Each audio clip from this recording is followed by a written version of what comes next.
गिनती 11 उसकी 16-17 आयत पढ़ेंगे।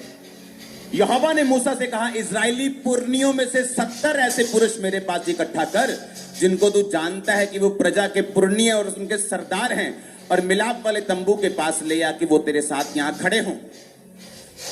तब मैं उतर कर तुझसे यहां बातें करूंगा, और जो आत्मा मूसा तुझ में है उसमें से कुछ लेकर उनमें डाल दूंगा कि वे उन लोगों का भार तेरे संग उठाए रहेंगे और तुझे उसको अकेले उठाना ना पड़ेगा। 25 आयत को पढ़ेंगे इसके बाद। तब यहोवा बादल में से होकर उतरा और उसने मूसा से बातें की, और जो आत्मा मूसा में था उसमें से कुछ लेकर 70 पुरनियों में समवा दिया, और जब वह आत्मा उनमें आया तब वे नबूवत करने लगे, परंतु फिर उसके बाद ना की, क्योंकि वो फुल स्पिरिट नहीं थी उनके अंदर मूसा की। लेकिन कुछ अंश मूसा का परमेश्वर ने लेके उन लोगों में क्या कर दिया, डाल दिया, ताकि वो मूसा के साथ मूसा के जैसे काम कर सके और मूसा के भार को क्या कर सके, उठा सके।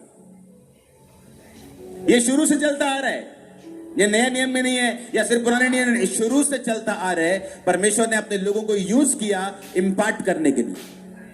आमीन।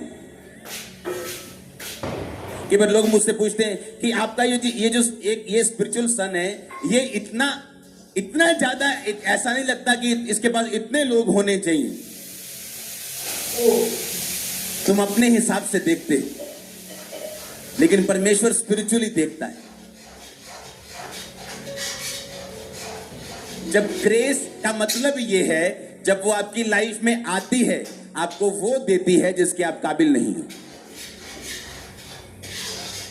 बोलो अपने पड़ोसी को, ग्रेस का मतलब, अनुग्रह का मतलब कि जिस चीज के तुम काबिल नहीं उससे अधिक तुम पाते हो।